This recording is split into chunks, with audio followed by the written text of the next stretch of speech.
I'm happy to be joined by Seth Payne this afternoon, former Houston Texan legend, the original number 91, and is the host of Payne and Pendergast with my good friend Sean Pendergast on the official radio of the Houston Texans Sports Radio 610. How you doing, my guy? I'm good, man. I'm a little bit. I get this way every year, including when I was playing. More so when I was playing, when I feel like all of a sudden really unprepared when the season starts. I used to every year I'd have almost like a nervous breakdown right before the first game because no matter how much you prepare, no matter how hard you work at something, you could always do more. And it's hard to find that balance of understanding, like, oh, okay, no, you're good. Now just go. So I've gotten better at talking myself down. But I'm just excited for the season to begin.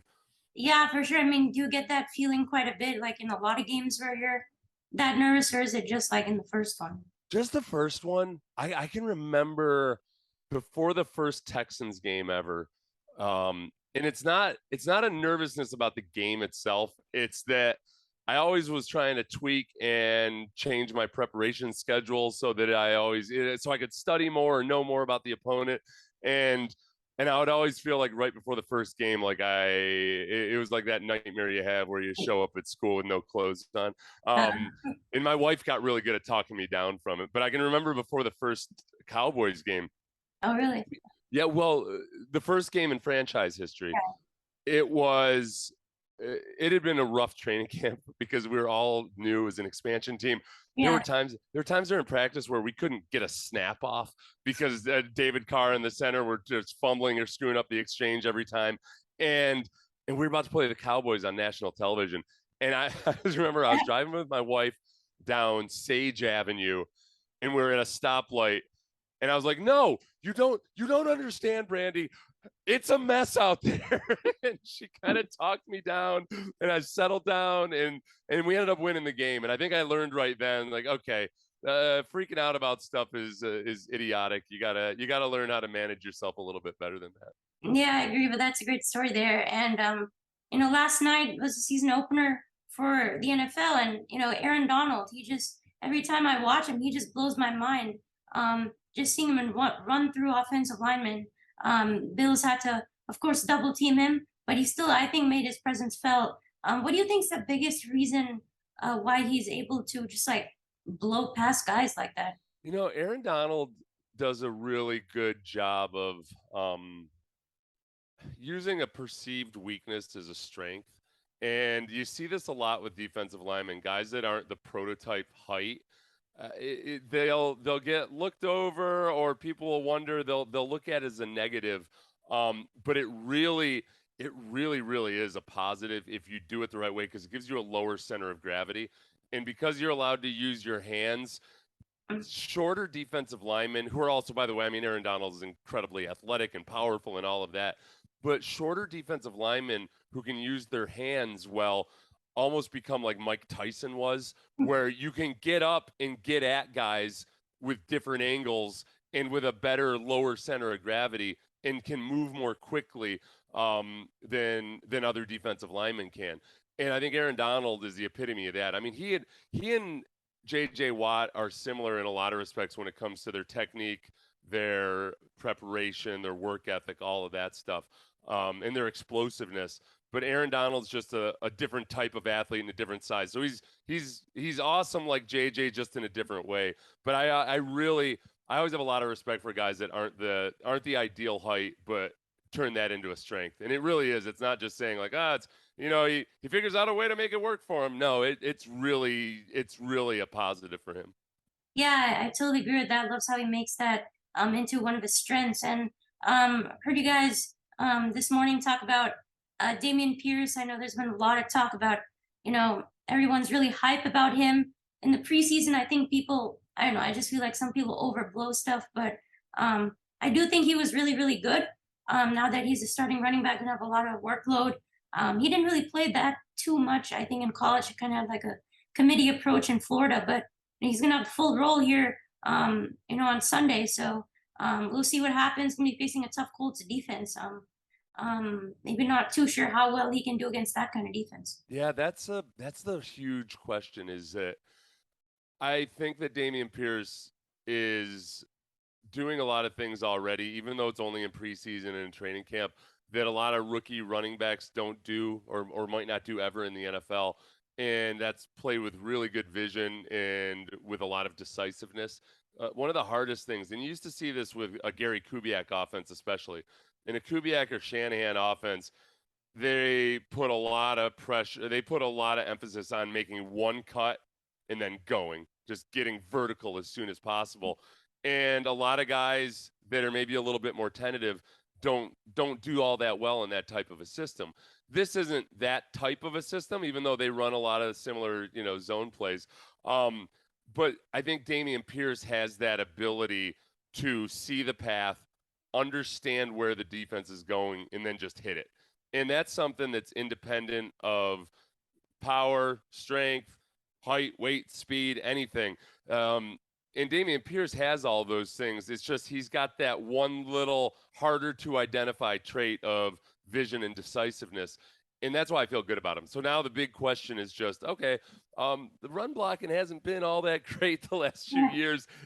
Nobody does awesome with really bad run blocking. Barry Sanders never had incredible offensive lines, but even Barry Sanders needed some semblance of a good run blocking. So that's the big unknown right now, and I'm optimistic about it this moment that it's going to be better this year than it was last year. Yeah, I think that's the bottom line, whether this O-line can create some holes. And then you see them drafting Kenyon Green, and I think he looked really good in his appearance in that preseason game. I think it's going to be a big reason why the running game is going to be a lot better. This season may not be like the best, but I think it should be middle of the pack at least, hopefully.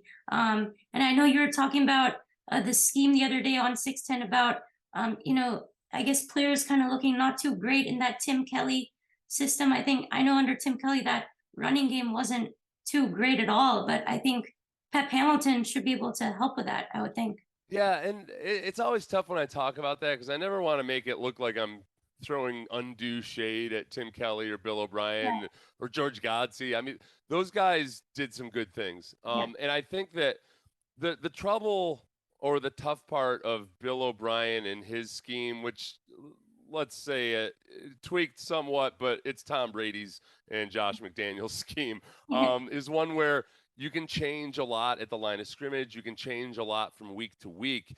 It's complex, not because of the total number of plays or anything, but just because the rules can change from week to week. So what happens with a system like that is when it works really well.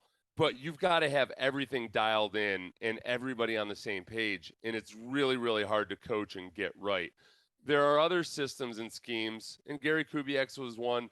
I think Pep Hamilton's, in some ways, is where it's more predicated on, hey, let's get repetition, let's drill this, let's get these plays right, so guys can get very, very comfortable and get these motions grooved into their muscle memory, and they can just go out and play football. Just get after it. Because Mhm. offensive linemen, look, if they know where they want to go and there's not confusion, then yeah, they want to try to kill you. If they're thinking, they're intellectuals, these Yeah. offensive linemen, and if they're thinking a little too much and there's a little bit of uncertainty, they start to get paralysis by analysis, where they're just not quite quick enough. Everything's a beat late. And that's what I saw a lot over the past, really the last decade with Bill O'Brien and Tim Kelly, who was running the Bill O'Brien stuff. So what I'm optimistic for right now is that when you have a Kenyon Green, if he ends up getting playing time, I think he's going to start sooner than later. Mhm. Um, and even Laramie Tunsil, who hasn't always looked all that enthused about run blocking in Bill O'Brien's system. I think if they feel confident in what they're doing, they're going to be able to go out and just try to be bullies and get after it. They've got a big test. This is those two interior defensive linemen for the Colts. Grover Cleveland, not Grover Cleveland. Grover Cleveland was a president. Um, I can't think of his name right now. But those two guys are studs. Yeah. And the other side of it too with Kenyon Green is the pass protection. Like he's still raw in pass protection. So if he gets a chance to play against those guys, Grover Stewart. Grover Yeah, Stewart, there we go. DeForest Buckner. Thank you. So Right. DeForest Buckner, everybody knows. Grover Yeah, Stewart, nobody knows, including myself. yeah, But he is a stud, and that's going to be the big test if Kenyon Green gets in there.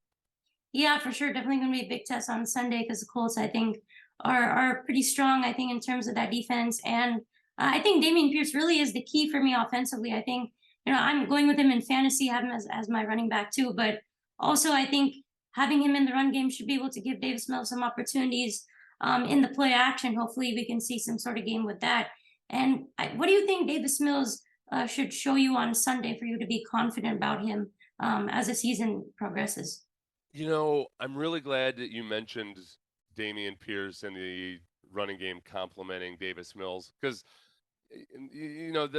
I think a lot of times, yeah, you can say that, and it's basic that of course a good running game helps Davis Mills, but I think it's really important because it points out that last year Davis Mills did a lot of really good things Mhm. without any support of a running game, Yeah. and I there's no it's very, very few and far between the number of rookie NFL quarterbacks who have actually played legitimatately well without the support of a really good rushing attack. Think about Russell Wilson with Mhm. Marshawn Lynch, the Patriots rushing attack, the Steelers rushing attack with Ben Roethlisberger.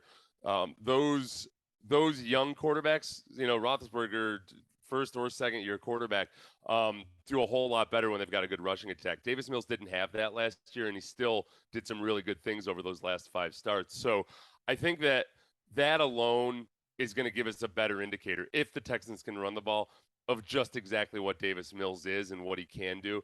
I think the other part that I'm really excited to see is that if you look at the first set of games that Davis Mills started last year, and then he took a break, and then you look at the second set, he grew and advanced. Like in some ways, the things that you hope a rookie quarterback learns from the first year to the next, he was able to kind of by sheer luck have a rookie season, take his lumps, kind of stink it up at times, or look good. He looked good in the Patriots game, but then sit back and reflect and think about how he could have improved. And when he went back out, he was doing some of that more advanced stuff where he was recognizing things at the line of scrimmage and making adjustments and understanding and reading defenses better. So I think that continued progression is something I'm hoping to see. And the other is just as simple as, hey, we haven't seen him with Brandon Cooks yet this season. Mhm. And how our defense is going to respond to that. And also, what does that then mean for Nico Collins? Because I think Nico Collins is the guy who might really benefit, especially early in the season, from teams recognizing and realizing, oh, wow, Davis Mills and Brandon Cooks have been playing together. They have a chemistry, and we got to take care of this. And then all of a sudden, the younger guys start showing up in the void. And Nico's been looking really good out of practice. I'm excited about him. Yeah, I really like that you mentioned Nico Collins thinking with somebody that I think he's going to have a breakout season. I think he had a really great catch against the Rams for that touchdown. I think he's going to be really good. And, you're mentioning some quarterbacks have that running game for support. I think Dak Prescott is also a good example. He had Ezekiel Elliott in his rookie year, and that really helped him out a lot. So Yeah. I think if Mills having Pierce, I guess get downfield would be really great for the team. And I think on Sunday, I think the goal is obviously try and limit Jonathan Taylor. If they can't stop him, I think the game's over. So, Yeah. how do you think they can try and slow him down, like somehow? You know what? I got one of our listeners really angry a couple days ago Yeah. because Darren Ravel asked that same question. I was making a case that the defense had improved, and Darren Mhm. Ravel said, "Well, what are they going to do to stop Jonathan Taylor?" Right. And look, honestly, I can't give you a really good plan or reason for Yeah. why the Texans will stop Jonathan Taylor. I think because they are still a team that's I don't personally think right now that they're structured really well or built really well to be an awesome run defense. I think that they're a little bit lighter up front, which helps them in the pass rush. But if they start trying to blitz a lot or bring up an extra guy in the box to stop the run, then I worry that we see exactly that Matt Ryan still isn't. Matt Ryan isn't over the hill, and Matt Ryan can still take some shots deep. So I want to try to limit the run by playing with a 7-man front, not getting overly aggressive, which means that Jonathan Taylor might, he might get over 100 yards rushing. It's not necessarily a bad thing if Mhm. you can keep Matt Ryan from getting you with any shot plays or hitting you with the play action. That's where that balancing act between committing fully to stop the run, but it can sometimes hurt you. So the flip side of that equation is that it's got to be the old 3 platoon effort between special teams, defense, and then offense, turning it into a low possession game where Damien Pierce is running the ball. The Texans are doing the same thing the Colts are doing, which is converting some first downs, getting some movement through the run game, but then in the red zone, that's where you can load up and just try to come hell bent for leather. I think call more aggressive plays and blitzes than Lovie Smith is traditionally known for, but he's shown a willingness to do it. And that's what my vision of success is for the Texans, that Jonathan Taylor will get his yardage, but he's not going to crush you or break your back. Yeah, I think that's really the important thing because you can't totally stop him because he's one of the best running backs in the league. But personally, I'm not too big of a Matt Ryan guy. I feel like I think Lovie Smith's special is that they can get turnovers. I think they're Yeah. really good at that, so if they can get some interceptions or something, I think that would really help them out a long way. But Well, how? that's where you know what though, that because that you make a really good point there. That's a really good point, and especially if you think about the game last night with the Bills. Okay, the Rams were kind of conceding the short stuff underneath, Mm, and I think they were expecting or hoping that Josh Allen would make more mistakes than he did, and he threw a couple picks. right. One wasn't his fault, but it was. I think that was kind of their MO, and the Texans just need to do that, but do an even better job of it. And that's where Jalen Petrie comes in, because I think if you're playing some zone defense and you're making Matt Ryan throw stuff underneath, guys like Jalen Petrie will be the difference this year. Where you can upend Matt Ryan and be opportunistic. Yeah, I definitely do think the secondary is going to look better this year. You have Jalen Petrie. I think Stingley, we'll see how good he'll be at the start. But I think what really stood out me in the preseason was that defensive line. They got a lot of pressure in that Rams game. So would you say they're more of like a pass rush kind of team than kind of stopping the run? I would. Yes, yeah, that's where I think if you look at the Bills again last night, I hate to keep referring to that one game, but it's the only game we've seen. Yeah. That Bills defense is a very, very good defense.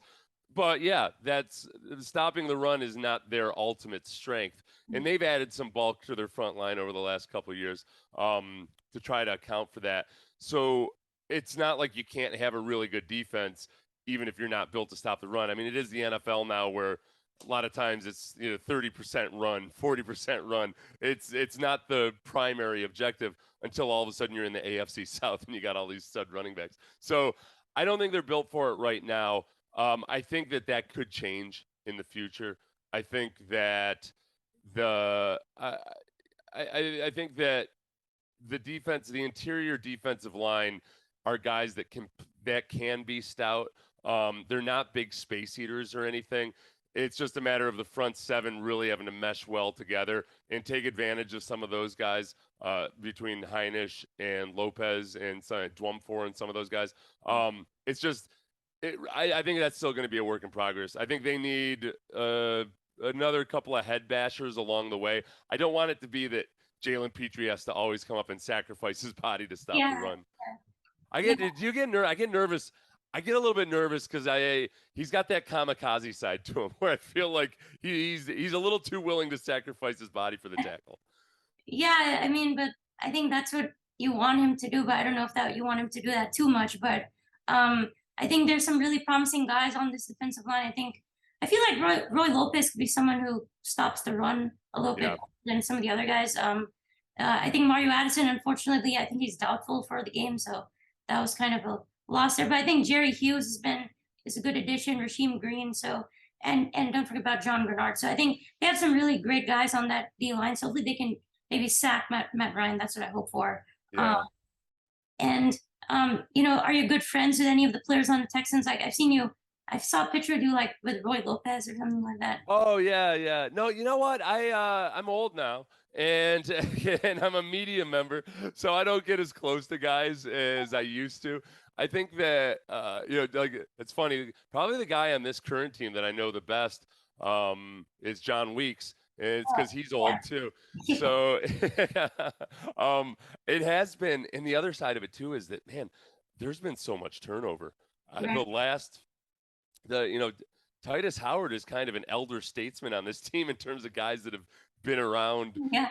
for the last few years or longer than the last few years. So I do think I do think when I look at these last two draft classes, I feel like Casario's drafted guys that if I were to put myself on that team, I think those are guys I'd like. Like those are my kind of guys. I feel like they're kind of football nerds.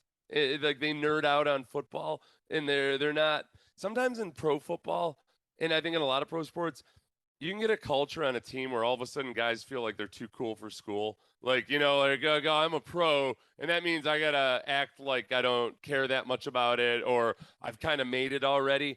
And that's a really bad attitude to have on a team, a really bad attitude. You really want to have guys that are unabashedly in love and obsessed with football. And I think that's what these guys are. Like Garrett Wall is a good example. You can just tell by the way he plays, and then by the way people talk about him and the way he prepares, and he's always around the facility. I think they just have what I guess these days they call it football character. But it's hard to identify football characters sometimes. Sometimes people think that means like, oh, he was a team captain and he got good grades and he helps little old ladies across the street. Like, yeah, that's all good stuff, but that's not the same as just wanting to be completely obsessed with football. So like these guys feel that way, and it's hard to really put a finger on it. It's just it's it when you see it, and I think Casario's got a pretty good knack for identifying that stuff. Yeah, definitely like the guys that he's brought onto the team. I think this team feels a little special. They just feel a little different. And I think that's why the Texans, I feel like, are going to surprise some people here this season. I saw they had the least odds to make the Super Bowl, but I don't think they're like the worst team out there. They're better than some teams like, I don't know, like the Bears, the Washington, I guess, the Giants, the Yeah. Jaguars. I think they're a better team than those guys. I mean, I You think they can know, win like 6, 7 games this season. Hopefully, we'll yeah, see. I think I called 6 games, and I'm not being wishy-washy or trying to be too nice on it or anything when I say that I think they could easily win more than six Mm, because of what you mentioned earlier, which is that Lovey Smith is proven as a guy that gets and forces a lot of turnovers, or he calls them takeaways. Um, yeah. so a lot of times people think, oh, okay, well, turnovers are kind of luck of the draw, and one year they're there and one year they're not. And I think in a lot of instances that's true. There are some defensive minded coaches who are just flat out better at coaching the techniques for forcing fumbles, coaching the techniques for keeping your eyes in the backfield and breaking on routes and all of that for interceptions, and then just also fostering kind of a maniacal obsession with forcing turnovers. And Lovey Smith does all those things. When he was with the Bears were almost every single season in the top 5 for takeaways. Yeah. And he was there long enough that that's not just some fluke. That's a pretty big sample size. And if you can get that rolling, and then if you extend it back to when he was defensive coordinator with the Rams, it was the exact same thing. So I'm optimistic about that. And we know, look, turnovers are by far one of the biggest indicators of whether you're going to lose or win or lose a game. Right. So if he can get that going and improve on what they already did last year, which was a pretty good job with the takeaways, that's where you could really shock some people and get up above 6 wins. Yeah, I agree. They completely changed the game. We saw a lot of turnovers in yesterday's game, but I think they can definitely um, surprise people. I think they can win some games here because I think they honestly could beat the Colts on in week 1. I mean, it's still week 1, so they could figure out a way to get it done. But I mean, we'll see. I think they're definitely going to be a lot better this season, and hopefully, we'll see a lot of growth. And I wanted to hear a little bit more about your career. What would you say was like the most memorable game of your career? I think we were talking about this the other day, and it's weird. Sometimes when somebody asks you like, who's your I don't know, who's your favorite teacher, or who's your favorite anything. You don't want to insult any of the other teachers. So Yeah. yeah, it's weird. I'm like that with football games. Yeah, even though football, even though they only exist in the past and in our minds, um, like different games are special for different reasons, including those teammates that I care about on different teams. I Yeah. think that the biggest, the biggest and by far most unique experience I had was in that first Texans game versus the Cowboys. Um, because it didn't have any championship consequences whatsoever, but it was in this brand new stadium with a fan base that had been building to this crescendo of anticipation Yeah. and excitement for however many years since the Oilers had left. And we were just such vast underdogs, and it was the Dallas Cowboys, which is Right. a whole nother set of meanings. And I think the way that game went, into I was, because I was able to be a big part of it at the very end because we got a safety in the end zone, in the south end zone there. I had never been in an experience like that where it was so loud. It was such a crucial situation. I was so tired that I really felt like the noise from the crowd was soaking into my bones and giving me energy. Like I couldn't feel my legs. I was exhausted. And what made it even crazier and more surreal was that the Texans errantly had a fireworks display at halftime with the roof closed. So Oh, so yeah. there was, in that entire second half, there was kind of a haze. And if you look at some of the photos from that second half, it almost looks like they're using a filter or something to make it look like a mystical experience. But that's just kind of how it was. So I don't know if I've ever had anything quite like that in life or that will replicate it. So that first win versus the Cowboys was a big one for me. Yeah, for sure. I'm glad you mentioned all of that. Seems like that was really, really special. And you had 17 and a half sacks in your career. What was like your favorite sack? Like anything special about a certain one? I think Peyton Manning was, just because for a guy that only had 17 and a half sacks. Now, look, I was a nose tackle. It's not like Yeah. I came off the field on on third down. So I wasn't being paid to be a pass rusher. So I'm not ashamed that I only got 17 and a half sacks, but it's always nice to get as many as possible. So for somebody that only had that many sacks, the fact that I got to sack Peyton Manning was really cool because he did not get sacked a lot. And it's so I almost felt like extra lucky on that one because I kind of ambushed him. I was able to come up the middle, Oh, and he just didn't expect the pressure to come as fast as it did. And then because he's just not that fast, he was yeah. unable to elude. I think he was kind of disgusted with himself because he tried to run away from me, and I think after I got him down, he realized just who had run him down, and Oh, he was so it was nice to make him a little extra frustrated. that's Yeah. awesome, man. But then they beat us by like 21. Do do the quarterbacks say anything to you like once you sack them? Do they talk to you at all? Like, No, usually, quarterbacks are funny because you've seen Tom Brady talk smack to people, yeah, or yeah. Philip Rivers and those guys. I That's it. think usually they don't do a lot unless you're saying something to them, um, or if you're dirty or something on the way down, then they're going to say something.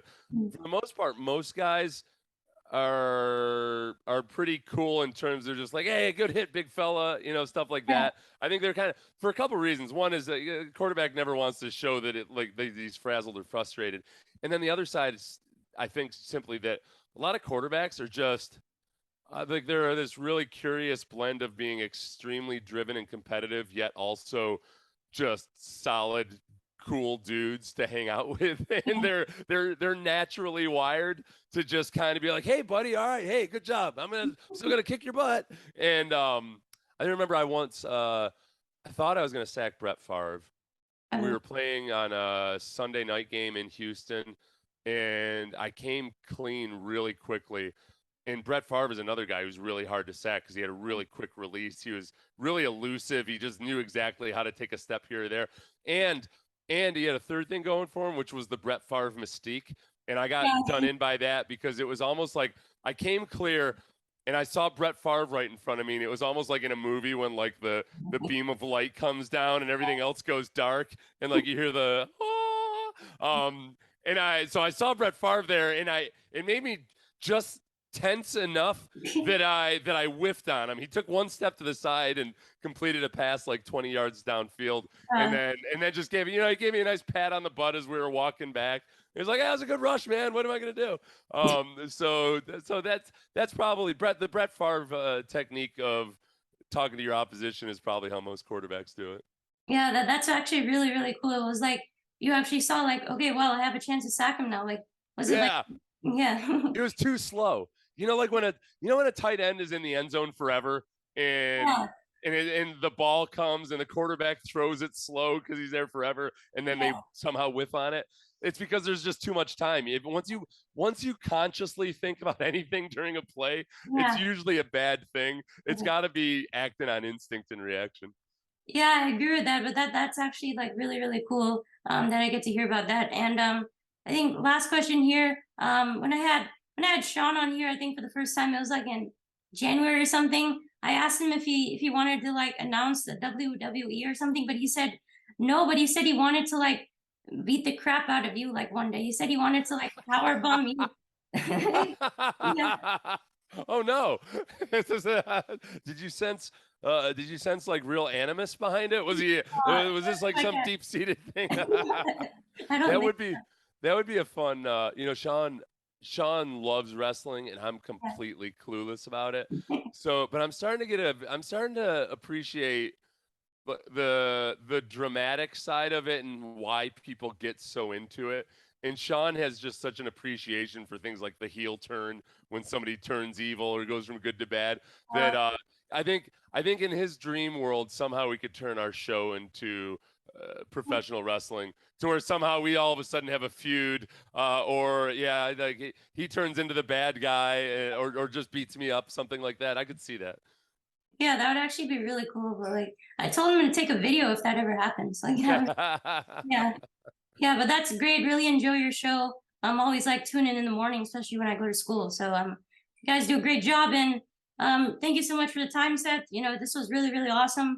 Had a lot of fun chatting with you. So, hope to see you in the studio sometime soon this season, and hope you can give this interview a retweet once I post it. Yeah, definitely, man. No, it's I'm excited to be on. You're killing it. You're really just lots of people get an interview or two and they're like, "All right, cool. I got other stuff to do." You just keep grinding. Yeah, That's the biggest thing, man. And I'm old school traditional media and I got the job because I was in football. So the people that do well from picking themselves up by their bootstraps, it seems like consistency is just it. You just keep going, putting out content, and you just build that audience, and you're doing a great job of it, man. yeah, I agree. Thank you so much, and really appreciate the time, and hope you have a good rest of your day, Seth. All right, buddy. Yeah, thank you so much.